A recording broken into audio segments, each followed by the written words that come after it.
Although I'm not holding out a whole lot of hope, what is happening in China and Russia right now very well could be coming to the United States of America, at least in part. Let's talk about the big moves that are occurring over there as we explore.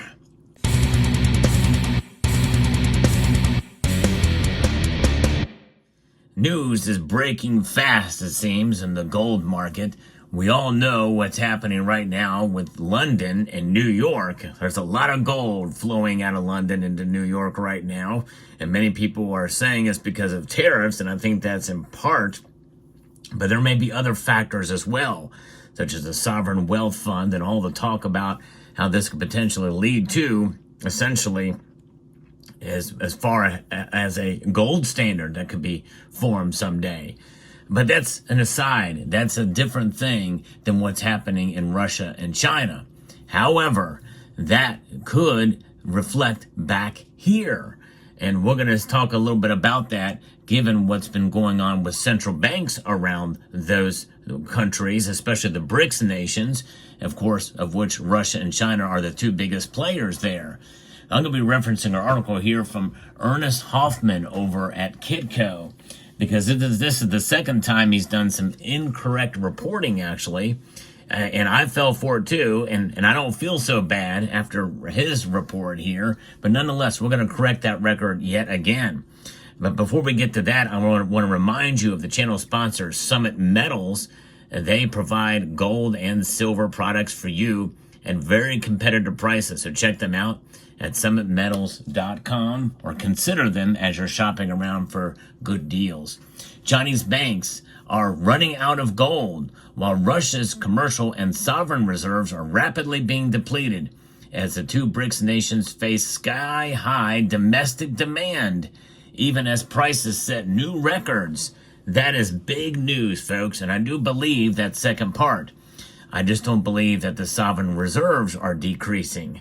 That's the difference. According to local news agency Yakai, the app of Industrial and Commercial Bank of China showed 5, 20, 50, 100, and 200 gram gold bars are out of stock, with only the 10 gram option showing limited availability. Now, we already saw some of this out of stock stuff happening to the point where the market collapsed totally for bullion bars in South Korea.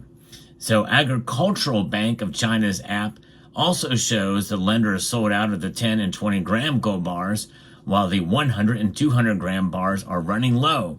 Meanwhile, the China Construction Bank app shows that only the 50 and 100 gram investment gold bars are available, while the apps of Postal Savings Bank of China and Bank of China show all gold bars are in pre-order status, meaning none are currently available. Gold is becoming more and more important, folks, and people are realizing that around the world. Now, it's not really that big of a shock and surprise to see this happening in China. There's a cultural element to gold in China that I think is part of what drives demand, even in bullion form, such as we see here. But obviously, jewelry is a big part and player as well. So this is pretty big news. And by the way, before I continue, I want to also let you know that I got a new gold coin. I'm going to explain what I got and why I got it here. So stay tuned. Towards the end of the video, I'm going to show you this new acquisition here as we press on with the piece here. Even though gold prices may continue to rise in the short term, the related risk are also likely to gradually accumulate, said Wu San, a researcher at the Bank of China Research Institute. Investors need to consider different strategies, such as portfolio diversification, to effectively mitigate the risk based on their individual situation. And there it is. All right. Wow. So related risks, and there's some words of caution from that investor in China. The shortages come as gold prices in China and around the world continue to set new all-time highs. And we saw gold trading up. In fact, as I record this video, the gold market is back up again. It was down earlier in the day. It got up to a new record high of $2,945.50. It's now sitting just below $2,940. So that is what's happening there. And the fellow BRICS power, Russia, is also seeing dwindling gold stocks at both the central bank and commercial bank levels. And actually, that's incorrect. Here, he's repeating the same stuff that was from a piece out of Russia that says gold reserves declined 46.4% in 2024, representing a decrease of over 33 metric tons, according to a report from Russian news outlet RBC, citing data from Russia's central bank.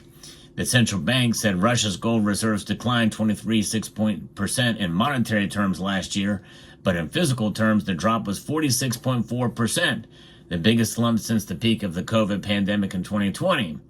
RBC said the physical gold reserves held by Russian banks now stands at 38.1 tons, worth $3.4 billion, but that's incorrect. And that is all wrong.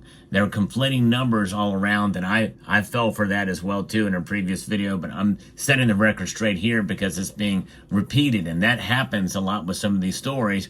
They repeat them. Russia has not sold any gold. The value may increase or decrease, but I think they have the same amount of gold, which I've reported on in a previous correction video about what's going on there. However, the conflation is occurring because the commercial banks are dwindling in their stockpiles. Why is that? Because people are buying the gold. Now, in Russia, many of those commercial banks are actually owned by the state. So they're conflating the two, but they're not. They're very different. And so all that gold being sold to Russians, and why are Russians buying gold? Well, for two reasons. Number one, they're abandoning the dollar, and probably at the behest of the state as well. They don't want to hold dollars, but they also, the ruble also is a currency that has had some trouble. And of course, we'll see how that goes. But because of sanctions and other pressures, ruble is struggling, and the economy in Russia is really only about the size of Italy's. And of course, the war has taken its toll. But remember, the war very well could be coming to an end soon. There may be a deal, and probably likely without Zelensky. But will that mean that gold's price could come back down? And it very well could, especially if new agreements can be made that could really, in a sense, shatter some of the BRICS alliance and maybe have some alliances and new agreements with the United States. I don't know. That's down the road.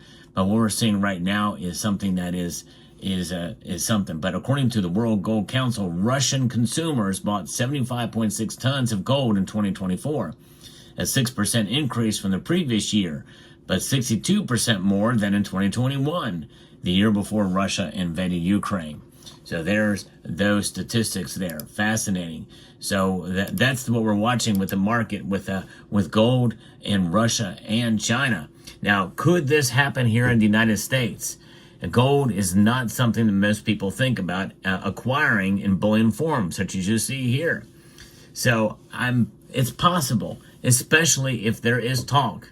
If there's actual talk about a sovereign wealth fund with gold being a part of that, a potential lead to a gold standard and or an actual walkthrough, a live stream of the gold reserves at Fort Knox, getting people interested in gold, drawing media attention to gold. People may end up doing it, buying maybe small 10th ounce options just to say they have a little bit of gold in their portfolio. And some of the fractional options are becoming much more attractive right now with lower premiums and the like. In fact, I've even gone doing something that I really didn't think I would do, but I've got little 1 gram bars. These little Scottsdale 1 grammers are a little larger, a little thinner, but it gives you a sense that you're holding more than you have in a way. And these little wallets from Summit Metals are really nice and attractive ways to be able to get these gram bars. I hope to be able to fill this up. I do have another one on order.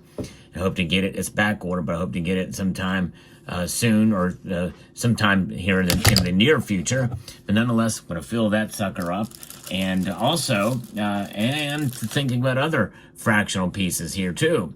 So therefore, I have bought a 1/2 ounce of gold and 1/2 ounce eagle. This is the least popular size gold out there option in the eagle category, which is one of the reasons why I wanted to get it. Not that it's going to have much numismatic value, but This is the next most expensive option for gold eagles, other than the 1 ounce. This is the 2025 1 ounce. And it's the largest gold eagle without a reeded edge, without a reed missing on the edge. They don't put the missing reeds. I wanted to get one of these for that reason. And also, since I have the 1 ounce version for 2025, the half ounce version, I may go ahead and splurge down the road and get the 1/4 ounce piece and then a 1/10 ounce piece. All in these type of cases if I can get them, capsules. And then I will have the full set of the eagles for 2025 in all the sizes. I thought, well, you know what, I probably will do that instead of trying to get a tube of the 10th ouncers. I think that would be, considering the premiums, and even though they are still there, it just probably wouldn't be worth it. So I decided to go ahead and get the half ounce there. But it is quite possible that Americans may educate themselves more on gold and realize, you know what, the central bank has gold, or the Treasury has gold. If we do the walkthrough and find out that it's there and we actually own it. But even if we don't own it, that would be even more reason that you should get gold, because other central banks around the world do own their gold. And by the way, the Russian central bank, I think, did show their gold a number of years ago. So has the Bank of England, has showed gold there, but nonetheless, a lot of that gold is allocated to other places, other central banks, and other locations there. So there you have it. So let me know what your thoughts are. I'm trying to grow the channel, trying to get 100,000 subscribers by the end of the year. So if you haven't subscribed already, I hope you will consider doing so. I do post content daily. And with that, I'd like to extend a multitude of gratitude to each and every one of you for taking the time to watch, and to encourage you to please rate, share, comment, and subscribe.